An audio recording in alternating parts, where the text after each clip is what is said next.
తాకట్లో ఉన్న బంగారాన్ని విడిపించి ఆ రోజున మార్కెట్ ధర కట్టి మిగిలిన డబ్బును మీకు అందిస్తుంది కొమ్మూరి గోల్డ్.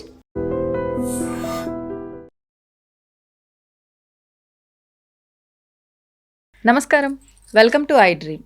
ధర్మ మార్గం విత్ విజిత కార్యక్రమానికి స్వాగతం.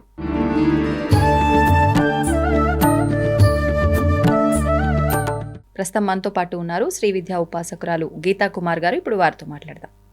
నమస్తే మా. శ్రీమాత్రే నమః. నమస్తే మా. అయితే ముఖ్యంగా ఐశ్వర్యాలు అంటూ ఉంటాం, అందులో అష్ట ఐశ్వర్యాలు అంటూ ఉంటాం. అసలు ఏంటి అష్ట ఐశ్వర్యాలు అంటే? ధనము, డబ్బు, బంగారం, ఇవేనా ఇంకేమైనా ఉన్నాయా? ఐశ్వర్యము అంటే ధనము, సంపద, మనం అనుభవించే రీతి. ఐశ్వర్యము అంటే దాంట్లోనే వస్తాయి. అంటే అందరూ ఏమనుకుంటారు, ఐశ్వర్యము అంటే అధిక ధన సంపద, ధనలాభం ఇలా అనుకుంటారు. ధన సంపద వేరు, ఐశ్వర్యం వేరు. మనం ఏదైతే ఉన్నదాన్ని అనుభవించగలుగుతామో దాన్ని ఐశ్వర్యము అంటారు. అదే నిజమైన ఐశ్వర్యం చెప్పాలంటే. ఇప్పుడు మనకి చాలా డబ్బు ఉంటుంది, మనం అనుభవించలేకపోతున్నాము, అది ఐశ్వర్యం కాదు, అది ధన సంపద అంతే. వాళ్ళ ఆస్తిపరులు, ఆస్తి ఉంది, వాళ్ళకి ధనం ఉంది, వాళ్ళ ఐశ్వర్యవంతులు కాదు. వాళ్ళని ఐశ్వర్యవంతుల కింద లెక్క చేయడం తప్పు. ఐశ్వర్యవంతుడు అంటే ఉన్న దాంట్లో కూడా ఉన్నది అనుభవించి తృప్తి చెందేవాడు నిజమైన ఐశ్వర్యవంతుడు. ఇంకా అష్ట ఐశ్వర్యాలు అని అంటే 8 ఐశ్వర్యాలు ఉన్నాయి. ప్రతి ఒక్క మానవుడికి, ప్రతి ఒక్క జీవికి అవసరం ఈ 8 ఐశ్వర్యాలు అనేటివి. ఏంటి అంటే ఆదిలక్ష్మి ఒకటి, సంతానలక్ష్మి ఒకటి, గజలక్ష్మి ఒకటి, విజయలక్ష్మి, విద్యాలక్ష్మి, తర్వాత ధనలక్ష్మి, ఇంకొకటి సంతానలక్ష్మి, ధాన్యలక్ష్మి, ఇలా ఉన్నాయి లక్ష్ములు. ఈ 8 కూడా అవసరం. ఈ 8లో ఏది ఎక్కువ అవసరం అనేది చాలా ఇంపార్టెంట్. ఒక్కొక్కరికి ఒక్కొక్కటి ఎక్కువగా అవసరం ఉంటుందా? అందరికీ ఒకటే ఎక్కువగా అవసరం ఉంటుందా? అందరు ఏమనుకుంటారంటే ధనలక్ష్మి అవసరం అనుకుంటాం. అవును. కానీ ధనలక్ష్మి కంటే నేను ఇంతవరకు ఇప్పుడు చెప్పింది 7 లక్ష్మిలే చెప్పాను, ఒక లక్ష్మి చెప్పలేదు. ధైర్యలక్ష్మి చాలా చాలా అవసరం అందరికీ. ఇప్పుడు చూడు, నీ దగ్గర ధనం ఉంది, సంతానం ఉంది, విద్య ఉంది, విజయం ఉంది, ధాన్యం ఉంది, ఇవన్నీ ఉండి కూడా నీ దగ్గర ధైర్యం లేకపోతే ఏంటి ప్రయోజనం? అంతేగా. మనిషికి ధైర్యం అనేది చాలా చాలా అవసరం. ఎటువంటి పరిస్థితుల్లో అయినా కూడా ధైర్యం అనేది ఉంటే, ధైర్యంగా ఉంటే ఏదైనా కూడా మనం దాటేయగలం. ఎంత పెద్ద కోటీశ్వరులైనా కూడా ధైర్యం కోల్పోయినప్పుడు ఈ సూసైడ్స్ చేసుకోవడము, మానసిక వేదనకి గురి కావడము, మానసికంగా వాళ్ళు ఒత్తిడి పొందడము, లేదా మెంటల్లీ కొంచెం వాళ్ళు సఫర్ కావడం, ఇలాంటివన్నీ జరుగుతాయి. ఇలాంటివన్నీ ఒక మనిషికి ఎందుకు జరుగుతాయి? ధైర్యం లేకపోవడం వల్ల. చిన్న దానికి కూడా చాలా ఇదిగా ప్రవర్తిస్తారు. హెవీ టెన్షన్ పడ్డము, హైపర్ అయిపోవడము, ధైర్యం కోల్పోవడము, ఇది ఇంత చిన్నది వస్తే ఇంకా ఏదో అయిపోతుంది మా జీవితానికి అనేసి భావనతో చాలా ఎక్కువ ఆలోచన చేసి ధైర్యం కోల్పోయి ఏవేవో డిసిషన్స్ తీసుకుంటారు. ప్రతి ఒక్కరికి అవసరము ధైర్యలక్ష్మిని. దీనికి ఒక కథ కూడా ఉంది. ఒక రాజు దగ్గర 8 లక్ష్ములు ఉంటారనమాట. 8 లక్ష్ములు ఉంటారు. 8 లక్ష్ములు కూడా మాట్లాడుతూ ఉంటారు. లక్ష్మి మాట్లాడుతూ ఉంటుంది అనమాట. ఆ రాజుకి చాలా అహం ఉంటుంది. అహం ఉంటే ఫస్ట్ విద్యాలక్ష్మి వెళ్ళిపోతుంది, తర్వాత సంతానలక్ష్మి వెళ్ళిపోతుంది, గజలక్ష్మి వెళ్ళిపోతుంది, ఆదిలక్ష్మి, విజయలక్ష్మి, ధనలక్ష్మి, ఇలా అందరు వెళ్ళిపోయినా కూడా ఆయన చాలా అహంతోనే ఉంటాడు. ఒక వ్యక్తి అడుగుతాడు, తర్వాత అమ్మవారు కూడా అడుగుతుంది, మేమంతా వెళ్ళిపోయినా కూడా నువ్వు ఎందుకు ఇంత ధైర్యంతో ఉన్నావు, నీ అహం తగ్గలేదు అని అంటే, మీరంతా వెళ్ళిపోయినా పర్వాలేదు, నా దగ్గర ధైర్యలక్ష్మి ఉంది చాలు, ఈ ధైర్యం మిమ్మల్ని అందరినీ నన్ను తిరిగి తీసుకొని వచ్చేలాగా చేస్తుంది ఆయన చెప్తాడనమాట. ఆ లక్ష్మి పోకూడదు, ఆ లక్ష్మి పోకోకున్నట్టు కాపాడుకునే బాధ్యత నాది, ధైర్యలక్ష్మి పోకోకున్నట్టు చూసుకునే బాధ్యత నాది. ఆ లక్ష్మి పోయి మీరంతా ఉన్నా కూడా ప్రయోజనం లేదు, మీరంతా వెళ్ళినా నాకేం బాధ లేదు, ఆ లక్ష్మి ఒకటి నా దగ్గర ఉంటే నేను మిమ్మల్ని అందరినీ తెచ్చుకోగలను తిరిగి, ఆ నమ్మకం నాకుంది. ధైర్యలక్ష్మి చాలా అవసరం. అలా అని మిగిలిన లక్ష్మిలు అవసరం లేదా అంటే, అన్నిటికంటే ఎక్కువ అవసరం ధైర్యం. ఇంకా మిగిలిన లక్ష్ములు అష్టలక్ష్ముల్లో ఐశ్వర్యము అవసరమే, సంతానము అవసరమే. ఆదిలక్ష్మి అంటే మనం ఏదైనా మొదలుపెట్టిన పని ఆమె మొదలు ఏదైతే ఉందో అది సక్సెస్ అయ్యడానికి ఆమె అవసరమే. విజయలక్ష్మి అంటే ప్రతి విజయాలను మనకి ప్రసాదించే లక్ష్మి, ఆమె అవసరమే. ధాన్యలక్ష్మి, ఆమె లేకపోతే మనకి గడవదు. అవును. అంటే మరి మనం ఏం చేస్తే ఎలా ఉంటే ఈ లక్ష్ములందరూ మనతో పాటు ఉంటారు?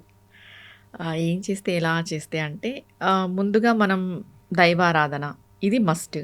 దాని తర్వాత ధర్మ ప్రవర్తన ఇది ఇంకా మస్ట్. దైవారాధన లేకపోయినా కూడా ధర్మ ప్రవర్తన అనేది చాలా ఇంపార్టెంట్. దీని తర్వాత ఈ 8 లక్ష్ములు ఉన్నాయా లేదా అనే విషయం కూడా మనం చెక్ చేసుకోవచ్చు. మనలో మనకి ఏమేమి ఉన్నాయి. ఇప్పుడు కొంతమందికి సంతానం ఉండదు, సంతాన లక్ష్మి లేదు. కొంతమందికి ధైర్యం ఉండదు, నా దగ్గర ధైర్యలక్ష్మి లేదు.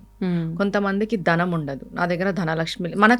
మనం చెక్ చేసుకోవచ్చు మన దగ్గర ఏ లక్ష్మి ఉంది అని, ఏ లక్ష్ములు ఉన్నారు, ఏ లక్ష్ములు లేరు అని. కొంతమంది ఏ పని చేసినా కూడా సక్సెస్ ఉండదు. అవును, పెద్ద పెద్ద విజయం అంటూ ఉండదు, విజయలక్ష్మి ఉండదు, అంతే కదా. అవును. ఇలా కొంతమంది ఎలా అంటే కొంతమంది ఇళ్లలో ధాన్యానికి లోటు ఉంటుంది, ఎంతైనా ఉండి ధాన్యానికి లోటు ఉంటుంది, ధాన్యలక్ష్మి ఉండదు. మనం తిండికి ఇబ్బంది పడ్డామో, ఉన్నా తినకపోకపోవడమో. ఇప్పుడు ఈ 8 లక్ష్ములు ఉన్నారు కదా, ఈ 8 లక్ష్ముల్ని కూడా అనుభవించేది ఉంటేనే అవి మనకు ఉన్నట్టు. అవును. నీ దగ్గర ధాన్యం చాలా ఉంది, నువ్వు తినలేకపోతున్నావు, ఉండి ఏం ప్రయోజనం? అంతే కదా. నువ్వు అనుభవించలేంది ఏదైనా కూడా వృధానే. నువ్వు ఏదైతే ఒక విక్టరీ కానీ, ఒక సంతానం కానీ, ఒక ధాన్యం కానీ, ఒక ధనం కానీ, ఏదైనా వీటన్నిటిని నువ్వు అనుభవించగలిగితేనే నీకు అవి ఉన్నట్టు స్థిరంగా చెప్పాలంటే. ఇప్పుడు మనం వీటిని ఏం చేయాలి, ఎలా చేయాలి, ఉండాలి అంటే మనం చెప్పుకున్నట్టు ధర్మ ప్రవర్తన ఖచ్చితంగా ఉండాలి. ఇది ఉంటే ఖచ్చితంగా ధైర్యలక్ష్మి ఆటోమేటిక్గా ఉంటుంది. ఎప్పుడైతే ఒక మానవుడు ధర్మంగా ఉన్నాడు, ధర్మము అని అంటే ఏదో వేదాలను ఉపనిషత్తులను పొద్దున్న లేచినప్పటి నుండి పూజా కార్యక్రమాలు చేసేయడం ధర్మం అని చెప్పలేదు. ధర్మము అంటే నువ్వు పక్కన వ్యక్తికి పరులకి హాని చేయకోకున్నట్టు ఉండడం ధర్మం. కానీ ఎవరికి తోచింది, ఎవరికి నచ్చింది అదే ధర్మం అనే ప్రవర్తనతోటే ప్రస్తుతం ఉన్నారు.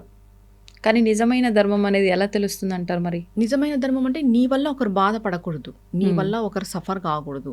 తెలిసి తెలియక ఎన్నో చేస్తుంటాం, తెలిసి కొన్ని చేస్తాం, అది పొరపాటు.